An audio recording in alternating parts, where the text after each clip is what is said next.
తిరుమల లడ్డూ వివాదంపై deputy CM Pawan Kalyan స్పందించారు. బాధ్యులపై కఠిన చర్యలు తీసుకుంటామన్నారు. ఈ అంశంపై తీవ్ర విచారం వ్యక్తం చేశారు. తిరుమల లడ్డూలో జంతువుల కొవ్వు వినియోగించడం అందరి మనోభావాలను దెబ్బతీసిందన్నారు. వైసీపీ హయాంలో ఉన్న టీటీడీ బోర్డే దీనికి సమాధానం చెప్పాలన్నారు. ఈ సందర్భంగా సనాతన ధర్మ రక్షణ బోర్డు ఏర్పాటుపై పవన్ కీలక వ్యాఖ్యలు చేశారు.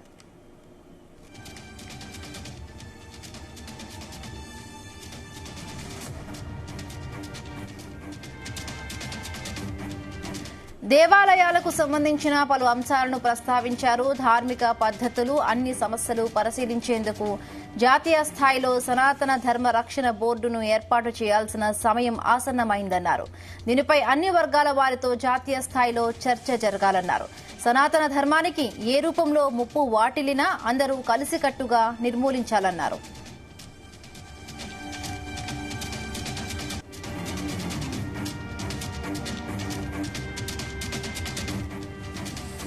రైట్గా తిరుమల లడ్డూ వివాదంపై డిప్యూటీ సీఎం పవన్ కళ్యాణ్ స్పందించారు. రైట్, దీనికి సంబంధించి మరిన్ని పూర్తి అప్డేట్స్ మా ప్రతినిధి నాగేశ్వరరావు అందిస్తారు. నాగేశ్వరరావు. ఆంధ్రప్రదేశ్ లో సంచలనం కలిగిస్తున్న ఆ తిరుమల తిరుపతి దేవస్థానం యొక్క లడ్డూ ప్రసాదంపై దేశవ్యాప్తంగా చర్చ జరుగుతుంది. అయితే ఏదైతే తిరుమల తిరుపతి ఆ దేవస్థానానికి సంబంధించి వెంకటేశ్వర స్వామి ఎంత ప్రాముఖ్యత ఉందో తిరుమల తిరుపతి దేవస్థానానికి లడ్డుకు కూడా అంతే ప్రాముఖ్యత ఉందంటలో సందేహం లేదు. ఒక రకంగా చెప్పుకోవాలనంటే తిరుమల వెంకన్న కన్నా కూడా లడ్డు మీద ఎక్కువ మందికి ఇంట్రెస్ట్ ఉంటుందని కూడా ఎటువంటి సందేహం లేదు. తిరుమల తిరుపతి దేవస్థానంలో తీసుకున్న లడ్డు తింటే సాక్షాత్తు ఆ వెంకన్న స్వామి ఆ ప్రసాదం తిన్నట్టు ఆ వెంకన్న స్వామి వాళ్ళని కరుణిస్తారన్న ఆ దీంతో బతుకుతా ఉంటారు. తిరుమల తిరుపతి దేవస్థానంలో లడ్డుకున్నంత క్రేజ్ మరి దేనికి క్రేజ్ ఉందని కూడా చెప్పుకోవచ్చు. ఆ ముఖ్యంగా ఏదైతే తిరుమల తిరుపతి దేవస్థానానికి సంబంధించిన లడ్డుకు సంబంధించి ఆ ఎంత పెద్ద విఐపీలైనా ఎంత పెద్ద వివిఐపీలైనా సరే కంపల్సరీ తిరుమల తిరుపతి దేవస్థానం లడ్డు అంటే అంత చిన్న పిల్లల్లాగా మారిపోయి ఆ లడ్డు కోసం ఆశగా కూడా అడుక్కునే పరిస్థితి కూడా ఉంటది. అడుగుతూనే ఉంటారు కూడా అంతలో కూడా ఎటువంటి సందేహం లేదు. అయితే అలాంటి లడ్డుకి సంబంధించి కూడా ఆ ఘోర అపచారం జరిగిందని లడ్డుకు సంబంధించి కూడా ప్రతి ఒక్కళ్ళు అన్యగా భావిస్తున్న పరిస్థితి అయితే ఏర్పడింది. నేడు ఏదైతే తిరుమల తిరుపతి దేవస్థానానికి సంబంధించి కూడా ఏదైతే 5 సంవత్సరాలు గత 2019 నుంచి కూడా 2024 దాకా ఆ తిరుమల తిరుపతి దేవస్థానంలో లడ్లు తిన్న వాళ్ళందరూ కూడా వాళ్ళ పరిస్థితి ఆగమ్యోజ పరంగా ఉంది. గత 2 రోజుల నుంచి కూడా వారందరూ చాలా దయనీయ జీవితం అనుభవిస్తారంటే కూడా ఎటువంటి సందేహం లేదు. అపచారం జరిగిందా, తమ పరిస్థితి ఏందనేది కూడా ఆందోళన వ్యక్తం చేస్తా ఉన్నారు ఆ తిరుమల తిరుపతి దేవస్థానం లడ్డు తిన్న భక్తులందరూ కూడా. అయితే నేడు ఆ లడ్డూకు సంబంధించి కూడా ఆంధ్రప్రదేశ్ ఉప ముఖ్యమంత్రి పవన్ కళ్యాణ్ స్పందించాడు. ఏదైతే ఈ వ్యవహారంపై పవన్ కళ్యాణ్ తాజాగా స్పందిస్తూ ట్విట్టర్ వేదికగా ఆయన కొన్ని కీలక వ్యాఖ్యలు చేశారు. లడ్డులో కల్తీన అంశం తెలిసి కలత చెందానని చెప్పారు. తిరుమల లడ్డులో జంతువుల కొవ్వు ఉపయోగించి ఆ భక్తుల మనోభావాలు దెబ్బతీశారని, సనాతన ధర్మ రక్షణ కోసం జాతీయ స్థాయిలో ప్రస్తుతం ఈ వ్యవహారాలు నడుస్తున్న నేపథ్యంలో కూడా ఏపీ రాజకీయాలు తిరుమల లడ్డు చుట్టూ తిరుగుతా ఉన్నాయని, తిరుమల లడ్డు తయారీలో జంతువుల కొవ్వును వినియోగించిన నేపథ్యంలో తాను తీవ్ర ఆవేదన వ్యక్తం చేస్తున్నట్టు కూడా ఆ ఉప ముఖ్యమంత్రి పవన్ కళ్యాణ్ తెలిపారు. అలాగే ఆ జంతువుల కొవ్వును వినియోగించారని ముఖ్యమంత్రి చంద్రబాబు చేసిన ఆరోపణలు తీవ్ర చర్చకి దారితీస్తుందని కూడా ఆయన తెలిపిన నేపథ్యం. అయితే కోట్ల మంది హిందువులు ఎంతో పవిత్రంగా భావించే లడ్డు అపవిత్రమైందన్న అంశం ఇప్పుడు దేశవ్యాప్తంగా చర్చనీయాంశంగా మారిందని, దీంతో ఇప్పుడు అంశం మొత్తం కూడా పొలిటికల్ గా టన్ను తీసుకునే నేపథ్యంలో ఈ వివాదం పట్ల ఆ ప్రభుత్వం కూడా క్షుణ్ణంగా పరిశీలిస్తుందని కూడా ఆయన తెలిపిన పరిస్థితి ఉంది.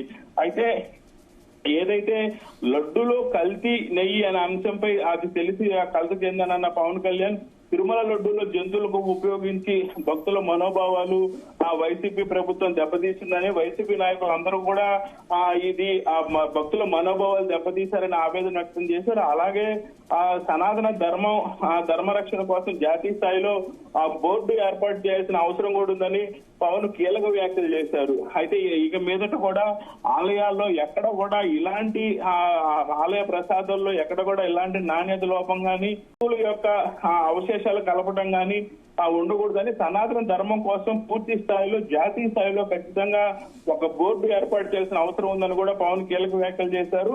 అలాగే ఇక ఆలయాల రక్షణపై జాతీయ స్థాయిలో చర్చ జరగాల్సిన అవసరం ఉందని, సనాతన ధర్మానికి ముప్పు ఎలా వచ్చినా సరే అంతా కలిసి పోరాడాలని పవన్ పిలుపునిచ్చిన పరిస్థితి అయితే ఉంది. అలాగే ప్రస్తుత వ్యవహారంపై వైసీపీ హయాంలోనే టీడీపీ బోర్డు ఎవరైతే ఉన్నారో వాళ్ళందరూ టీటీడీ బోర్డు చైర్మన్ గానీ టీడీపీ బోర్డు కార్యదర్శి గాని వీళ్ళు కంపల్సరీ చెప్పాలని కూడా పవన్ కళ్యాణ్ డిమాండ్ చేశారు. అయితే బాధ్యులపై ఖచ్చితంగా కఠిన చర్యలు తీసుకుంటామంటూ కూడా ఆయన హామీ ఇస్తూ ట్విట్టర్ లో పోస్ట్ చేశారు. ఈ పోస్ట్ పట్ల ఒక్కసారిగా కలకలం రేగిన పరిస్థితి అయితే ఉంది. అయితే జాతీయ స్థాయిలో బోర్డు కూడా ఏర్పాటు చేయాలని చెప్పడం కూడా ఒక సంచలనంగా కలిగించింది.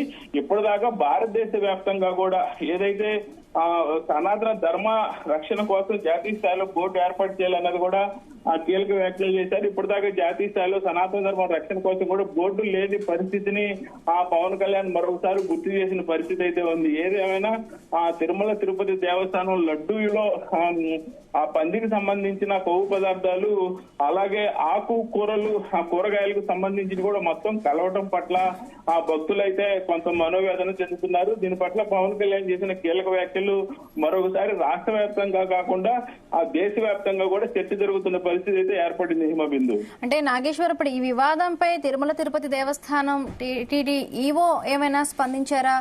అలాగే దీనికి సంబంధించి నెక్స్ట్ అప్డేట్స్ ఏ విధంగా ఉండబోవచ్చు? అయితే ఇప్పటికే ఏదైతే తిరుమల దేవస్థానం లడ్డూకు సంబంధించి చైర్మన్ ఐవి సుబ్బారెడ్డి స్పందించారు. తాను ఖచ్చితంగా అలాంటి తప్పు చేయలేదని, భక్తుల మనోభావాలు దెబ్బతినేలాగా తాను ఎక్కడా ప్రవర్తించలేదని, ముఖ్యంగా తిరుమల తిరుపతి దేవస్థానం వెంకటేశ్వర స్వామి అంటే తనకి కూడా చాలా అభిమానం అని, అలాంటిది తాను తప్పెందుకు చేస్తానని కూడా ఆయన ప్రశ్నిస్తున్నాడు. అలాగే దీనికి సంబంధించి తాను కోర్టు మెట్లు కూడా ఎక్కుతానని టీడీపీ ఎన్డీఏ ప్రభుత్వం మీద కూడా తాను కోర్టులో కేసు చేస్తానని కూడా వాదిస్తా ఉన్నాడు.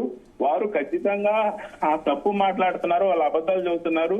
అలాంటి అవశేషాలు ఏమి తిరుమల తిరుపతి దేవస్థానం ఆ లడ్డులో కలవలేదని చెప్పి ఆయన ఘంటాపదంగా చెప్తున్న నేపథ్యంలోనే తిరుమల తిరుపతి దేవస్థానానికి సంబంధించిన ఆ ఆలయ ఈవో ప్రస్తుత ఈవో లడ్డుకు సంబంధించి పరీక్షలు చేయించారు. పరీక్షలు చేయించిన ఆ రిపోర్టు కూడా ఆ ప్రభుత్వానికి అందజేసినమ్మటనే టీడీపీ నాయకులు దాన్ని మీడియా ముందు కూడా ప్రవేశపెట్టిన పరిస్థితి ఉంది. అయితే మీడియా ముందు ప్రవేశపెట్టిన తర్వాత ఇంత మటుకు వైసీపీ ప్రభుత్వం నుంచి ఎవరు స్పందించలేదు. వైసీపీ ప్రభుత్వంలో ఉన్న ముఖ్య నాయకులు ఎవరు కూడా ఇప్పుడు ముందుకు వచ్చి మాట్లాడిన పరిస్థితి అయితే ఉంది. నిన్నటి దాకా మాట్లాడిన వైవి సుబ్బారెడ్డి కూడా ఎప్పుడైతే ఈ రిపోర్టుకి సంబంధించి కూడా బయట పెట్టారో, రిపోర్టు బయట పెట్టిన దగ్గర నుంచి కూడా ఇంత మటుకు వైసీపీ నుంచి ఏ ముఖ్య నేతలు కూడా మాట్లాడిన పరిస్థితి అయితే లేదు. హిమబిందు.